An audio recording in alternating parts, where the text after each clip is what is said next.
אנחנו נמצאים בכלי פופסטרס. פופסטרס מאפשר לנתח תעבורה וטראפיק של כמה רשתות חברתיות. אנחנו בחרנו את X, את טוויטר, וכמו שאתם רואים נכנסנו לדף הטוויטר של וויזר. אז מה ניתן לראות? אנחנו מקבלים פה חודש לאחור.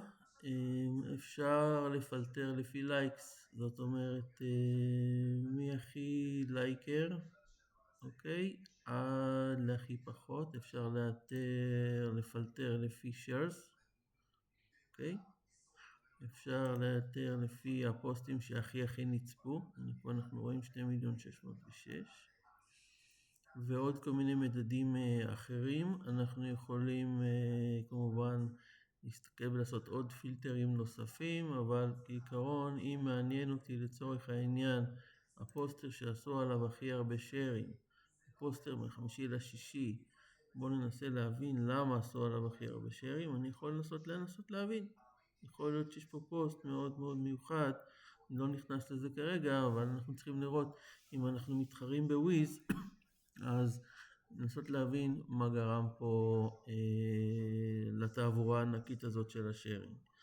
מצד ימין אנחנו רואים דברים גם כן נחמדים. יש לנו פה בסך הכל תמונה יפה על מה שקורה בוויז. אם אנחנו נכנסים 55 פוסט, 31 ימים אחרונים, סך הכל צפיות וכולי. יש פה עוד מדדים קצת יותר ספציפיים, ואפילו פה יש לנו איזשהו סיכום שהכלי נותן איך וויז לעומת דפים אחרים בטוויטר שהם אותה תעשייה, אם וויז יותר טוב היה בחודש האחרון או פחות טוב היה בחודש האחרון.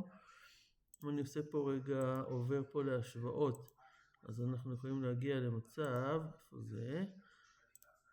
של סטטיסטיקס. אנחנו מסתכלים, אנחנו יכולים ממש לראות views, אם אנחנו רוצים לראות views, אם אנחנו רוצים להיכנס יותר לעומק של לייקס, אז אנחנו רואים שב6/8 היה לנו פיק. למה? אפשר ללכת לפה ולנסות אחר כך לצד שמאל, ואחר כך לנסות להבין מה היה הפיק של הלייקס. אותו דבר אז אנחנו רואים קפיצות. אני יכול ללכת במקום daily weekly, כמובן אפשר month, אני יכול ללכת ה-views אותו דבר ולנסות להבין מה היה פה הפיק הגדול.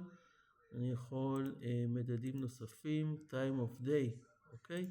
days of the week. אנחנו יכולים לראות כאן את הימים שבהם בעיקר פרסמו בוויז.